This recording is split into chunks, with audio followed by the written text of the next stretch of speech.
স্বাগতম আজকের বাংলা নিউজে। শুরুতে দেখবেন সংবাদ শিরোনাম, এরপরে দেখবেন সম্পূর্ণরূপে বিস্তারিত। এবার আওয়ামী লীগ খুব শীঘ্রই ফিরবে বললেন সাইমা ওয়াজেদ পুতুল। এরপর দেখবেন সমন্বয়কদের ফাঁসিতে ঝোলানো হবে বললেন সেনাপ্রধান ওয়াকারুজ্জামান। এরপর দেখবেন ২৬-এর নির্বাচনকে প্রত্যাখ্যান করতে বললেন শেখ হাসিনা। এরপর দেখবেন আওয়ামী লীগ ছাড়া বাংলাদেশ অসম্ভব বললেন ব্যারিস্টার রুমিন ফারহানা। এবং সর্বশেষ দেখবেন সমন্বয়কদের সাবধান হতে বললেন সেনাপ্রধান ওয়াকারুজ্জামান। এতক্ষণ শুনলেন সংবাদ শিরোনাম, এবারে দেখবেন সম্পূর্ণরূপে বিস্তারিত। তবে বিস্তারিত দেখার আগে আমাদের চ্যানেলটি অবশ্যই সাবস্ক্রাইব করে দিবেন। এবার আওয়ামী লীগ ছাড়া বাংলাদেশ অসম্ভব বললেন ব্যারিস্টার রুমিন ফারহানা। ব্যারিস্টার রুমিন ফারহানা, যিনি বাংলাদেশ বিএনপি একজন প্রভাবশালী নেত্রী ছিলেন এবং সাবেক সংসদ সদস্য, বর্তমান প্রার্থী এবং নির্বাচিত হয়েছেন, আইনজীবী এবং দলের কেন্দ্রীয় কমিটির গুরুত্বপূর্ণ সদস্য হিসেবে পরিচিত। সম্প্রতি একটি সাক্ষাৎকারে সামাজিক যোগাযোগ মাধ্যমে অত্যন্ত আবেগপূর্ণ এবং কঠোর ভাষায় একটি বিতর্কিত মন্তব্য করেছেন। তিনি বলেছেন যে আওয়ামী লীগ ছাড়া বাংলাদেশ অসম্ভব।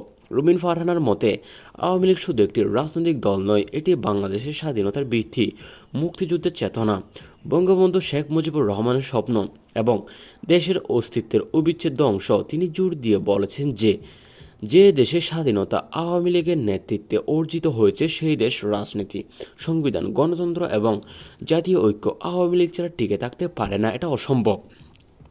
তিনি আরও ব্যাখ্যা করেছেন যে আওয়ামী লীগ দেশের জনসংখ্যার একটা বিরাট অংশের প্রতিনিধিত্ব করে এবং এই দলের সমর্থকরা যদি রাজনৈতিক প্রক্রিয়া থেকে বাদ পড়ে বা বঞ্চিত হয় তাহলে গণতান্ত্রিক ভারসাম্য নষ্ট হয়ে যায়। রুমিন ফারহানা বলেছেন যে বঙ্গবন্ধুর আওয়ামী লীগ ছাড়া বাংলাদেশ পরিচয় অসম্পূর্ণ হয়ে পড়ে এবং দেশ পিছিয়ে যাওয়ার পথে ঠেলে যায়। তিনি উদাহরণ দিয়ে বলেছেন যে মুক্তিযুদ্ধের চেতনা, ধর্মনিরপেক্ষতা, জাতীয়তাবাদ এবং সাম্যের আদর্শ সংবিধানে লিপিবদ্ধ, সেগুলো আওয়ামী লীগের সংগ্রামের ফল।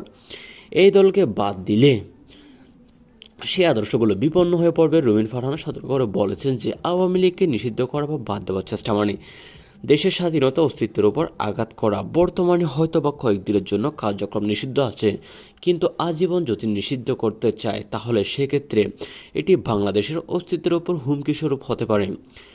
এই মন্তব্যের মাধ্যমে ব্যারিস্টার রুমিন ফারহানার বর্তমান রাজনৈতিক পরিস্থিতি, আওয়ামী লীগের ভূমিকা এবং দেশের ভবিষ্যৎ নিয়ে একটা শক্তিশালী বার্তা দিয়েছেন। তিনি আহ্বান জানিয়েছেন যে সব দেশপ্রেমিক, মুক্তিযোদ্ধা এবং সাধারণ মানুষকে আওয়ামী লীগের চেতনা রক্ষার জন্য ঐক্যবদ্ধ হতে হবে। এই বক্তব্য দেশের রাজনৈতিক অঙ্গনে আওয়ামী লীগের নেতাকর্মীদের মধ্যে সামাজিক যোগাযোগ মাধ্যমে ব্যাপক আলোচনা সমালোচনার জন্ম দিয়েছে। আওয়ামী লীগের সমর্থকরা এতে উৎসাহিত হয়েছেন এবং বলেছেন যে এটা সত্যিকারের দেশপ্রেমের প্রকার। সামাজিক যোগাযোগ মাধ্যমে এই মন্তব্য ভাইরাল হয়েছে এবং হ্যাশট্যাগও চালু হয়েছে। অন্যদিকে বিএনপি জামায়াত বিরোধী দলের কিছু নেতা এই মন্তব্যকে অতিরঞ্জিত এবং একতরফা বলে সমালোচনা করেছেন। তারা বলেছেন যে বাংলাদেশ শুধু একটা দলের উপর নির্ভর করে না, দেশ সবার উপর নির্ভর করে না, দেশ সবাই মিলে এগিয়ে যেতে হবে। রাজনৈতিক বিশেষজ্ঞরা বলেছেন যে রুমিন ফারহানের এই বক্তব্য নির্বাচন পরবর্তী রাজনৈতিক সংকটে আওয়ামী লীগের অবস্থান এবং তথাকথিত তিনি যে স্বতন্ত্র প্রার্থী ছিলেন সেখান থেকে শক্তির সম্ভাবনা তৈরি করতে পারে। সব মিলিয়ে এই মন্তব্য দেশের রাজনৈতিক উত্তেজনা আরও বাড়িয়ে দিয়েছে এবং আওয়ামী লীগের ভূমিকা নিয়ে গভীর বিতর্কের জন্ম দিয়েছে। এই ছিল আজকের নিউজ। আজকের নিউজটি ভালো লাগলে চ্যানেলটি সাবস্ক্রাইব করে দিবেন। এরকম নিউজ আমরা প্রতিনিয়ত আপলোড করি। ধন্যবাদ।